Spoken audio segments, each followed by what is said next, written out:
María, bienvenida a EWTN Noticias. En Nicaragua, luego de la excarcelación y deportación de sacerdotes y laicos por parte del gobierno de Daniel Ortega, ¿qué hechos denotan que el hostigamiento continúa? Pues en Nicaragua, tras la excarcelación, como has dicho, y salida del país de varios sacerdotes y laicos, el informe demuestra que el control y la presión sobre la Iglesia se mantienen. Solo en el año 2024 se registraron 46 detenciones arbitrarias de líderes religiosos y también se dan muchos interrogatorios sin cargos formales. Sigue habiéndolos. Otro dato, por ejemplo, que me parece importante y de relevancia es decir que no, que desde el 2022 se piensa que más de entre 50 y 100 sacerdotes y religiosos han sido obligados a salir del país.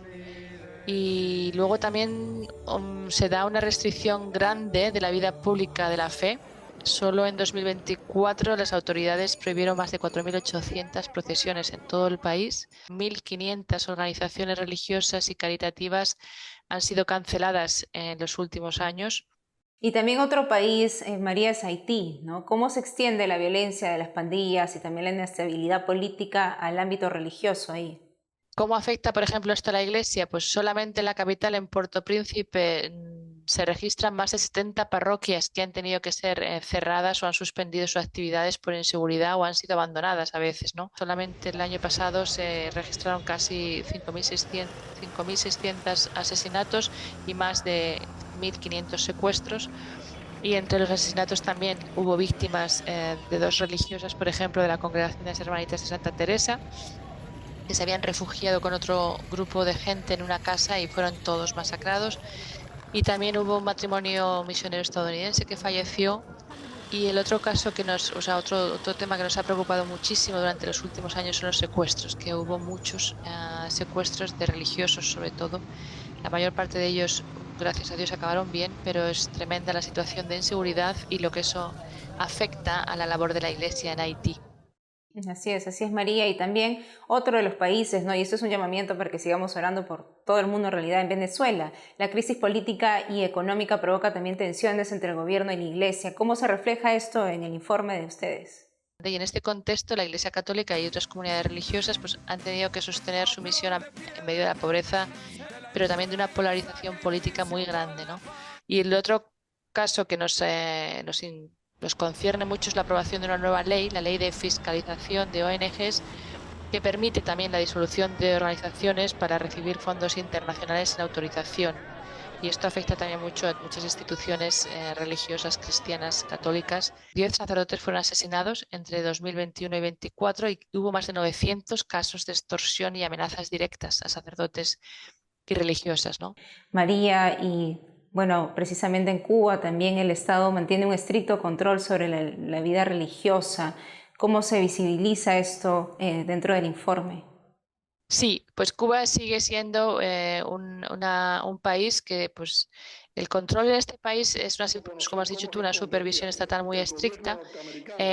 No afecta solo, no es una persecución religiosa, sino que en Cuba se intenta, pues está en la Constitución también metido como parte integrante de la Constitución, que sea un sistema marxista-leninista. Hay una oficina de atención a los asuntos religiosos que son las que se dedican pues, a controlar las actividades de la Iglesia, pues la entrada, a aprobar la entrada de sacerdotes extranjeros o no, la impresión de material religioso, la aprobación para organizaciones de procesiones. Entonces, en el periodo analizado, pues además de que este control sigue siendo muy férreo, no ha cambiado mucho, también se han registrado citaciones e interrogatorios a líderes religiosos y también a laicos religiosos, ¿no? Y lo que más preocupante es que eso no es a nivel estatal directamente, pero sí que en el periodo de repaso del periodo del informe hubo una cantidad tremenda de robos y actos de vandalismo contra templos católicos. En México, donde el aumento de violencia también ha afectado a la Iglesia Católica, acabando incluso con la vida, y lo hemos visto, lo hemos anunciado aquí también, de fieles y sacerdotes, ¿no? En estos últimos tiempos. ¿Cómo se demuestra esto en el informe? Hemos identificado que la principal fuente de violencia contra sacerdotes religiosos, comunidades católicas, proviene de grupos del crimen organizado. Por ejemplo, las extorsiones económicas, ¿no? Que son conocidas como cuotas o derechos de piso, pero que a veces se imponen también a las parroquias y a los sacerdotes, que hay que pagar para poder realizar la liturgia, las celebraciones, también secuestros y amenazas contra religiosos que se nieguen a colaborar o denunciar las actividades, ¿no? Cuando los misioneros, las religiosas, los sacerdotes se oponen a la labor de los narcotraficantes o de estos grupos de control, arriesgan su vida y muchas veces, como hemos visto, al final pues hay asesinatos de sacerdotes, de laicos comprometidos, de catequistas en zonas rurales o marginadas, allí donde ellos levantan la voz y no se unen a ese poder. Ante todos estos desafíos, ¿cuál es el mensaje de esperanza que lanza ACN en este informe para la Iglesia Universal?